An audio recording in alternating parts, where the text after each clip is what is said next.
Abrimos los brazos para recibir a nuestra querida y admirada Marcia Collazo. Buen día y bienvenida, Marcia.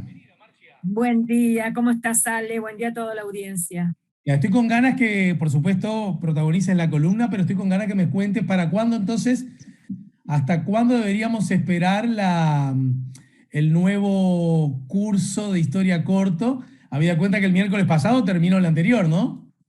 Terminó, terminó el segundo curso breve, sí, el primero fue sobre los orígenes de Rusia en junio, y este fue sobre la expansión del Imperio Ruso y un momento importantísimo en realidad, ¿no? De la época moderna en que aparece el despotismo ilustrado, bueno, en fin, es inabarcable, pero bueno, el desafío es hacer un curso breve con la mayor información posible. Y en septiembre voy a alargar el tercer curso breve en ese mismo orden, ya yéndonos siempre con la dinastía Romanov, yéndonos hacia la Revolución Rusa, pero también una historia de la cultura rusa y de las mentalidades, ¿no? Que en buena medida, si tú conoces eso, también vas a comprender mejor lo que fue el fenómeno de la propia revolución, ¿no? Exacto. Bueno, y hablando de comprender cosas, ayer conversábamos con una analista argentina, ¿no? Acerca de, bueno, de los avatares de la política de ese país, y asunto que desde tantas perspectivas nos resulta tan cercano y desde tantas otras tan lejano. Eh, me parece que de algún modo dialoga bien con el personaje histórico que hoy vas a abordar. Yo diría por primera vez, porque no creo que en los minutos que tenemos alcance, ¿no? No, para nada, pero bueno, ya nos podemos proponer hacer la siguiente columna. Es inabarcable el tema, ¿eh? Estamos hablando de Eva Perón. Es inabarcable primero porque, ¿cómo te voy a decir? Se han ido desarrollando múltiples visiones y enfoques sobre su figura, sobre su obra, sobre su lugar en la historia, sobre su, de alguna manera, su transfiguración en otra cosa, ¿eh? Pues yo siempre digo que, viste que a Evita vos la tenés que ubicar, digamos, en el justicialismo peronista, ¿m? Que a su vez el justicialismo peronista fue un movimiento fascista, ¿no? Encuadrado en lo que era el fascismo italiano de Benito Mussolini, que Perón obviamente era admirador de Mussolini, pero a su vez tiene un componente social muy fuerte, y eso es lo que muchas veces confunde. Porque claro, uno a veces dice, pero ¿cómo? Fascismo y movimiento social, nazismo y movimiento social. También pasa. Bueno, son exabruptos de las ideologías. Son deformaciones, para mí, en franca adulteración de lo que podría ser un objetivo original en pro de la igualdad social. Eso no tengo la menor duda. O sea, ya sabemos que hay quienes intentan llevar agua a su molino para denostar al socialismo y al comunismo, ya que estamos, porque el comunismo lo mismo para un lavado que para un fregado. Pero en realidad, bueno, quienes intentan denostar, digamos así, los nostálgicos del anticomunismo, etcétera, etcétera, dicen, no, porque el fascismo y el nazismo también fueron a su manera socialismos. No, no, porque son deformaciones que llegaron a ribetes que todos sabemos muy bien, ¿no? Lo monstruosos que pueden llegar a resultar. O sea, de ninguna manera. No obstante, el justicialismo peronista fue otra cosa. Por supuesto, una total verticalidad, un autoritarismo personalista, un populismo en el que de alguna manera todo era para el pueblo pero sin el pueblo, es decir, no había obviamente ni asomo de democracia, se confundía democracia con oposición ilegítima, se perseguía por lo tanto a los opositores a esta ideología peronista. Bueno, ahí tenés un buen resumen de que no estamos hablando de democracia ni mucho menos. Pero Eva, a pesar de sí misma, como yo pienso, yo creo que es así, a pesar de sí misma, porque ella siempre demostró esa devoción a Perón y a la causa peronista, Pero fíjate qué increíble, ella escapa a ese movimiento puntual, ella lo trasciende. Claro, Eva estuvo, digamos, 7 años en total en la vida política, de los cuales 2 pasó enferma. Eva nace en 1919, un 26 de julio, por eso se recordaron a los 70 años de su muerte, perdón, pero nace un 26 de julio, o sea que también fue recordada por su nacimiento. Bueno, ¿cuántas cosas hay para decir de Eva? ¿Cuántas dimensiones? Muchísimas. Podríamos empezar por esa muchacha humilde, hija natural, en una época de fuertes clasismos y discriminaciones, que dividía férreamente a los hijos legítimos de los hijos naturales. Pobre, porque por más que su padre, el estanciero y político Juan Duarte, tenía 2 familias, ¿no? Tenía su propia familia legítima, digamos, y después tenía esta familia con la madre de Eva, que era Juana Ibarguren. Lo que pasa, el padre muere cuando ella es una niña, y son expulsados del campo en el cual vivían, y ahí sí, directamente conoce la pobreza. Es más, yo creo que hasta el hambre debe haber conocido en algún momento. Pero no solo conoce la pobreza, sino que conoce en carne propia toda esta discriminación, ¿verdad?, tan cruel, tan injusta, que se ceba en general con los más vulnerables de la sociedad. Lo que la hace doblemente injusta. Y, bueno, en 1919 nace. Muere en 1952, pero ya convertida en una figura de masas. Y como te digo, al final, si vos le restás los 2 años de su enfermedad, que hizo muy poco, obviamente, te quedan 5 años de trayectoria política. Y es increíble cómo en 5 años esta mujer llegó a trascender de la manera que trascendió. Perón siempre se ufanaba, porque viste que además los fascismos son muy patriarcales, ¿no? De un patriarcalismo muy estructurado, muy declarado, muy explícito. Y Perón siempre se ufanaba de que Evita era una creación de él. Bueno, pero fíjate que hoy en día los términos se invierten, porque quien ha pasado a la relevancia en todos los planos ha sido ella y no él. Perón es una de esas figuras que han quedado atrás, una de esas figuras que las relacionamos a esa especie de monolito del poder autoritario, ¿no? Pero ella no, ella ha escapado a todo eso, y como te digo, tal vez a pesar de sí misma, porque si hoy tuviera que hablar Evita no sabemos lo que nos diría. Lo que está claro es que ella dijo siempre, en todos los momentos en que lo pudo hacer, que su gran devoción en esta vida era Perón y sus descamisados, ¿no? Perón y sus descamisados.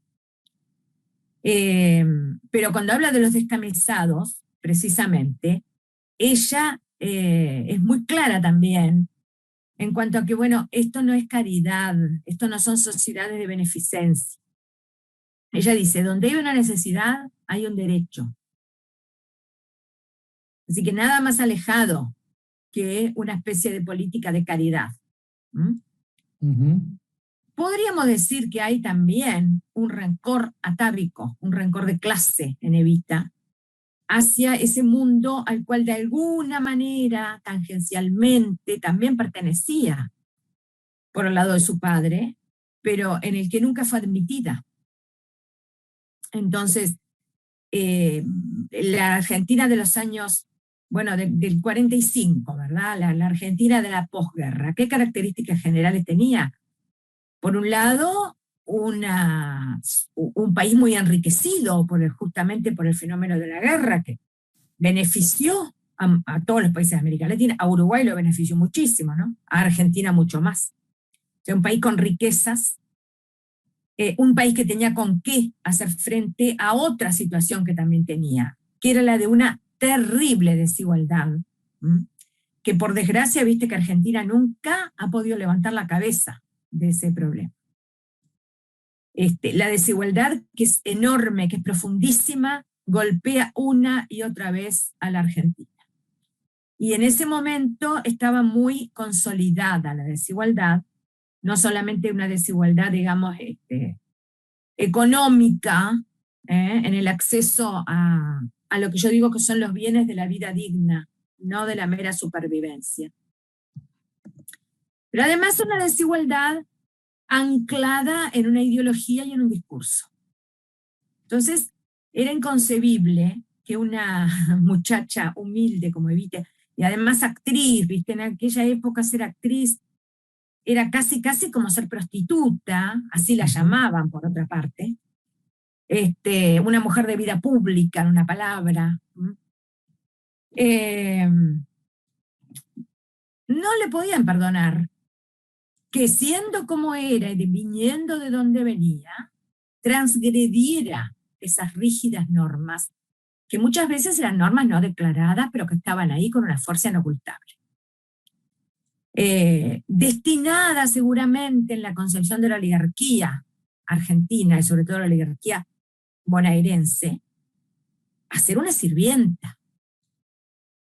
Pero resulta que, bueno, una sirvienta que se da el lujo de renegar del destino que supuestamente está preparado para ella, y no solamente renegar, sino llevar adelante una obra social, porque esa es la gran cuestión, una obra social importantísima. Hay mucho para decir sobre la obra social de Eva, pero te quiero leer unas palabras de ella. A mí las palabras exactas me parecen muy importantes. Las representaciones, antes que me olvide, las representaciones de Eva, se ha hablado desde todas las tiendas sobre el fenómeno Eva Perón, ¿no? La ciencia política, la antropología, hasta te diría la teoría del lenguaje, porque Eva daba sus discursos sin prepararlos, o sea, prepararía unas líneas generales, pero ella no leía nada, ella hablaba. Y hablaba de una manera muy emotiva. Y como te digo, las representaciones, viste, que ha sido llevada al cine, ha sido llevada a los musicales, se han escrito muchísimas novelas sobre ella, incluso esta última serie con Natalia Oreiro, que está basada... ¿La viste? No la he podido ver, me gustaría verla, sí, me gustaría ver. No sé hasta dónde tengo buenas expectativas, pero me gustaría verla. Y está basada, te decía, en la novela Santa Evita, de Tomás Eloy Martínez, que es una de tantas novelas que se han escrito. Pero mirá, ha sido representada por Paloma San Basilio, Faye Dunaway, Flavia Palmiero, que a veces no nos acordamos, pero que también, Nacha Guevara, Madonna, Esther Goris, que creo que ha sido el personaje más logrado y más recordado, Laura Novoa, Elena Roger y últimamente Natalia Oreiro. Y seguro me estoy olvidando de un montón, porque también ha sido llevada al teatro. Pero te quería decir justamente lo que ella dice. Ella dice, no puede haber amor donde hay explotadores y explotados. No puede haber amor donde hay oligarquías dominantes, llenas de privilegios y pueblos desposeídos y miserables. Porque nunca los explotadores pudieron ser ni sentirse hermanos de sus explotados. Y ninguna oligarquía pudo darse con ningún pueblo el abrazo sincero de la fraternidad. Por eso digo, o sea, ella tuvo su lugar dentro del justicialismo peronista, un lugar que también le fue dado en buena medida por esa especie, viste, de destino natural de las primeras damas, que siempre iban a la beneficencia. Sí, claro. Pero Evita no va a una simple beneficencia. Evita este discurso que te acabo de leer. ¿Cuántas primeras damas lo darían hoy? No hablemos de la época. No hablemos de aquella época. No hablemos inclusive, te diría, ni de antes ni de después del 45. Porque también te comento que a mí me interesa mucho, y no de ahora, sino de hace tiempo, el cierto paralelismo que yo encuentro entre Evita y la mujer de Rosas, Encarnación Escurra, que por supuesto no es que se me ocurrió a mí. Yo lo encontré desde el primer momento, ese paralelismo, cuando las estudié.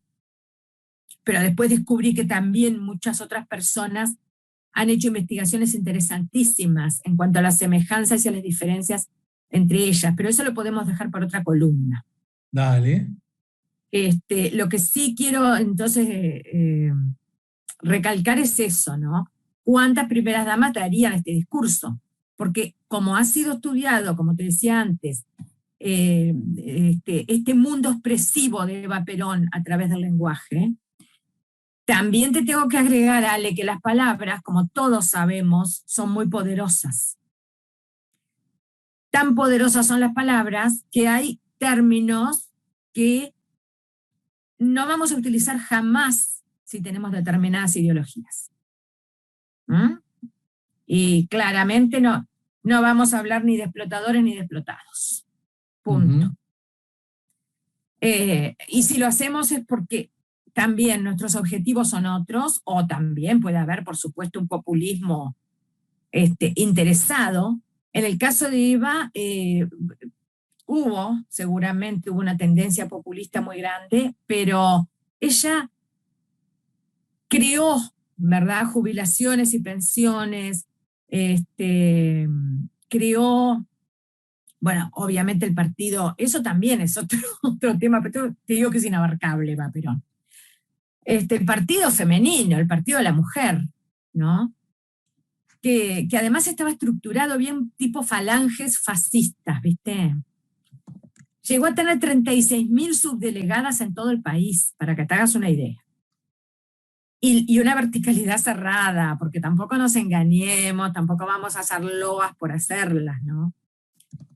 Se ha dicho de Evita que era una fascista fanática, y yo a veces digo, no, pero fascista fanática no creo que haya sido, porque además nunca fue una mujer, primero, nunca fue una mujer de una gran cultura y nunca le interesaron demasiado las ideologías como sistemas políticos, ¿no? Ella abrazó una causa que, como te digo, sus últimos orígenes seguramente están en un sentimiento personal, porque todos venimos de nuestra propia historia. Un sentimiento personal de rencor y de decir, es imperdonable lo que hacen sufrir a las personas estas desigualdades atávicas, porque ella las conoció. Ujú. Dice, por ejemplo, Eduardo Galeano, mirá qué lindo. Eduardo Galeano dice, la odiaban, la odian los bien comidos por pobre, por mujer, por insolente. Y era así. Viste, toda persona que se sale de su lugar, del lugar que alguien le puso, es insolente, según para quién. Ella los desafiaba, agrega Galeano, hablando y los ofendía viviendo. Nacida para sirvienta, Evita se había salido de su lugar. Pero bueno, con respecto al feminismo, como te digo, mucha tela para cortar, muy polémico este asunto, porque si bien hizo cosas, y es indudable, también, claro, tenía una concepción de la mujer que hoy no sería admitida. ¿Mm? Eso no echa tierra sobre lo que hizo tampoco. Simplemente, es como pedirle a Aristóteles, ¿viste? Reclamarle a Aristóteles que por qué fue esclavista. ¿Cómo va a ser esclavista Aristóteles? Pero lo fue. Claro, claro, claro. La tentación anacrónica. La tentación anacrónica, viste que vos con el diario del lunes, pero a su vez vos también, yo y todos podemos llegar a ser enormemente criticados el día de mañana por cosas que no dijimos, que no pensamos como las van a pensar en su momento. Pero Evita, porque pues yo digo, de nuevo, en 1949 creó el Partido Peronista Femenino, que, bueno, ¿cuál fue su gran logro? querer hacer de la mujer, a pesar de los pesares, un sujeto de derecho con voz y con voto. Y me parece enorme. Sí, yo creo que todo lo que has dicho y todo lo que se ha dicho, vos lo dijiste al pasar, es una figura tan increíble, el peronismo en general, ¿no? Esto lo digo yo, tantas veces ha necesitado del arte para arrimarnos, eso también da pauta del fenómeno, ¿no es cierto? Sí. Por qué el arte se ha obsesionado tanto con estos personajes? Y me parece que demuestra que es esos personajes que la historia tienen y que provocan, en mí lo hacen, quiero ser honesto y no hacer tráfico de influencia, en mí provocan fascinación en el estricto sentido literal, es decir, atracción irresistible por el hecho, la persona, el fenómeno, ¿verdad? Atracción. ¿Qué es esto? ¿Desde dónde viene? ¿Cómo se entiende? ¿Cómo se origina el justicialismo, el peronismo, Perón, Evita? Me parece que forman un asunto que yo lo decía hoy más temprano, nos resulta tan cercano y a la vez tan lejano de entender, ¿verdad? En lógica política y emocional, que por eso a algunos nos resulta fascinante, ¿no? Digamos. Sí, sí, sin duda. Y hay otras muchas dimensiones. Yo simplemente mencioné algunas, ¿eh? Sí, Eh, claro.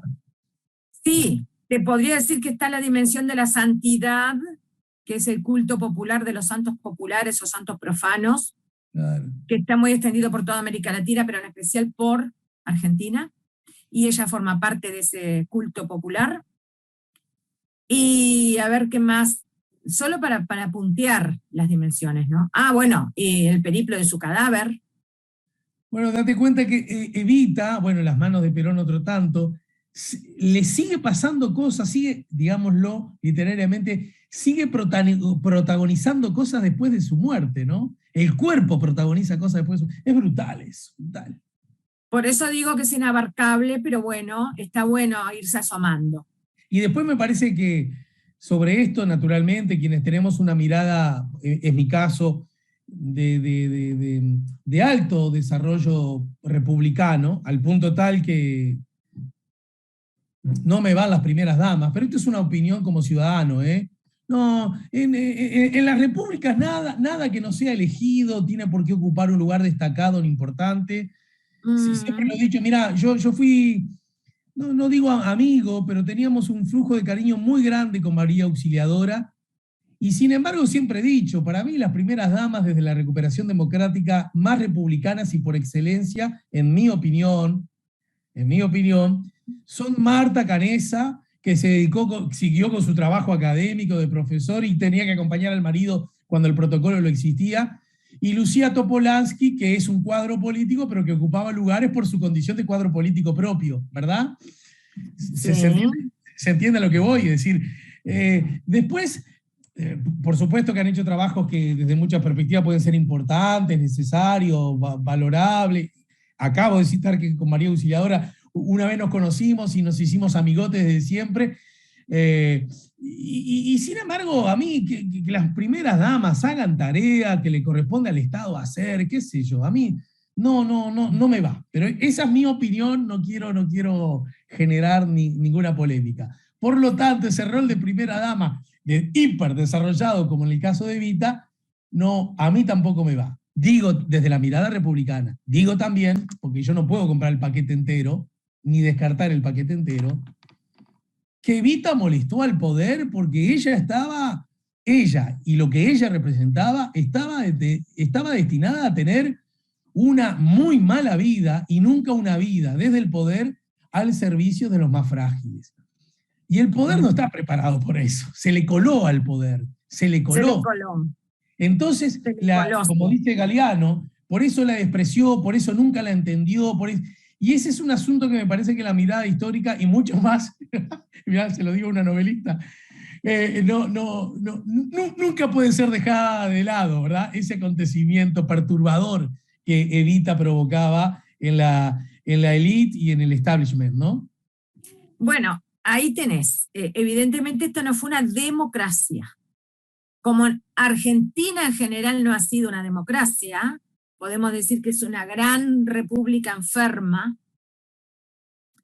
nunca ha logrado Argentina cuajar más o menos con cierta estabilidad y con cierto consenso un régimen democrático, mucho menos durante estas épocas y durante el justicialismo peronista. Pero bueno, por eso digo, dentro de ese marco convulso, bueno, la obra de Evita fue muy importante. Yo entiendo plenamente lo que decís, y es casi, mirá, como si dijéramos que fue una reina. La misma incomodidad que te puede suscitar, ¿no? Decir, pero ¿a título de qué y con qué derecho tal o cual persona se arrogan, ¿sí?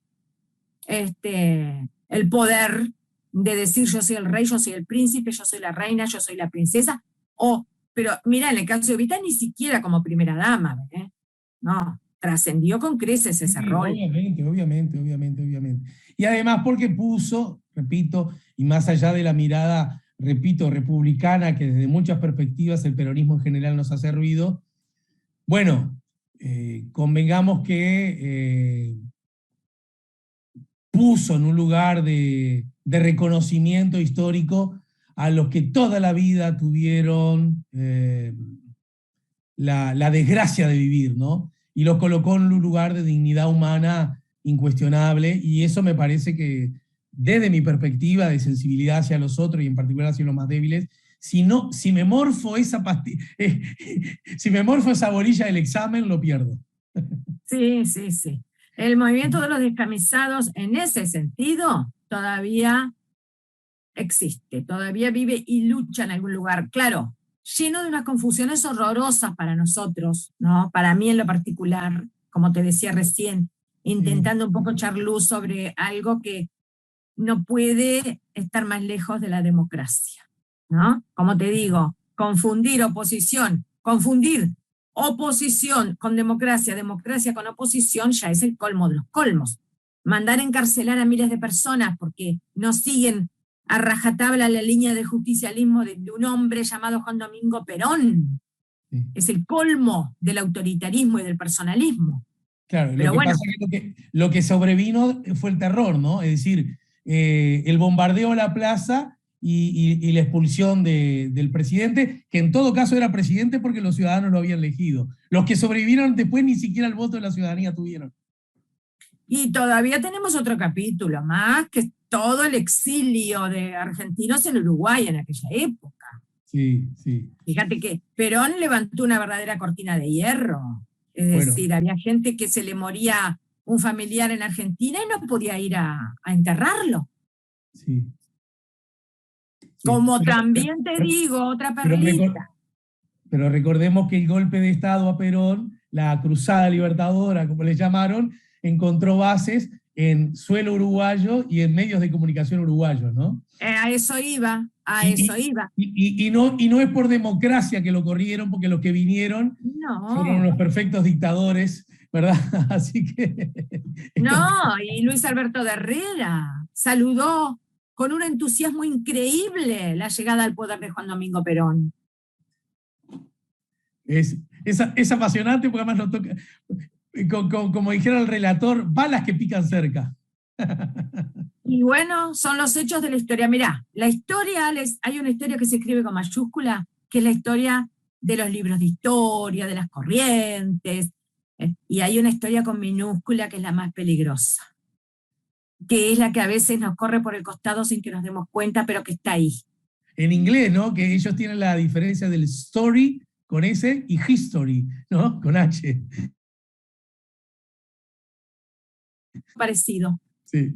Bueno, te abrazo, te agradezco tanto, mi querida, y te invito hay mucha ilusión siempre de la gente, mirá, dice la Yaya, que creo que nos escucha desde el exterior, dice, buenas tardes, recién pude conectar, abro los brazos para recibir a esa inteligente mujer, un placer escucharla, abro los brazos y la saludo desde Barcelona. Mira, yo me acordaba que era del exterior, ya ves. Un abrazo a la Yaya de Barcelona.